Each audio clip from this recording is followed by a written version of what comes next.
मुसळधार पावसाने हैराण झालेल्या मुंबईकरांसाठी एक शॉकिंग बातमी आहे। वरळी कोळीवाड्याच्या जवळ क्लिव्हलँड पंपिंग स्टेशनमध्ये बिघाड झाला आणि दगड घुसल्यामुळे पंपिंग स्टेशनच्या दरवाजांमध्ये बिघाड झाला आणि त्यामुळे समुद्राचं पाणी शहरात घुसण्याची शक्यता आहे। अवघ्या 4 दिवसांपूर्वी शिवसेना पक्षप्रमुख उद्धव ठाकरे यांच्या हस्ते या पंपिंग स्टेशनचं उद्घाटन झालं होतं। त्यावेळी पावसाळ्यात पाणी साठून मुंबई जलमय होणार नाही अशी ग्वाही उद्धव ठाकरे यांनी आणि पालिकेच्या अधिकाऱ्यांनीही दिली होती। मात्र अवघ्या 4 दिवसात हे सगळे दावे मुसळधार पावसामध्ये वाहून गेलेत। आपण या संदर्भात अधिक माहिती घेऊया आमचे प्रतिनिधी कृष्णात पाटील यांच्याकडून।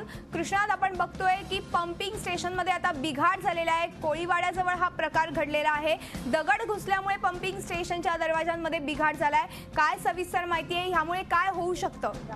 26 जुलै 2005 नंतर मुंबई महापालिकेने ब्रिमस्टोन प्रकल्प हाती घेतला होता। त्यामध्ये 8 पंपिंग स्टेशन जे आहेत ती बांधण्याचं नियोजन होतं। त्यापैकी 4 पंपिंग स्टेशन बांधण्यात आलेले आहेत, तर 4 बांधण्याचं काम सुरू आहे।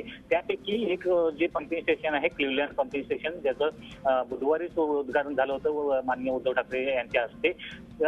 उद्घाटन होऊन 4 दिवस झाले नाहीत तोपर्यंत त्या पंपिंग स्टेशन जे आहे त्यामध्ये जो बिघाड झालेला आहे, हे पंपिंग स्टेशन जे महत्वाचं काम करतं की ज्यावेळी समुद्राला भरती येते त्यावेळी समुद्रातलं पाणी हे सिटीमध्ये येऊ नये यासाठी दरवाजे असतात, तो दरवाजा लावला जातो। त्यामुळं समुद्राचं जे पाणी आहे ते आतमध्ये सिटीमध्ये येत नाही। परंतु आता हा दरवाजामध्येच बिघाड झाल्यामुळे आता भरती आहे आणि हे सर्व जे पाणी आहे ते सिटीमध्ये येण्याची शक्यता आहे। आणि त्याचबरोबर प्रचंड कोसळत असलेला पाऊस सिटीमध्ये आणि हे पाणी जे आहे ते आतमध्ये सिटीतलं पाणी जे आहे त्याचा उपसा करून समुद्रामध्ये टाकण्याचं काम हे पंपिंग स्टेशन करत असतं। आता त्यामुळं याचा जो पंपिंग स्टेशनचा हेतू आहे तोच मुळात साध्य होणार नाहीये जर दरवाजामध्ये बिघाड झाला तर। याचा परिणाम जो आहे तो साधारणतः दादरच्या पश्चिम भाग आहे, तो दादरचा पश्चिम भाग ते वरळीपर्यंतचा भाग आहे, तो जो त्या भागातलं जे पाणी येतं त्या भागातलं पाणी निचरा होण्याचं काम जे आहे ते हे पंपिंग स्टेशन करतं। परंतु आता हे यामध्ये बिघाड झाल्यामुळे या परिसरात पुन्हा पाणी साचण्याची आणि आणखी पाणी साचण्याची शक्यता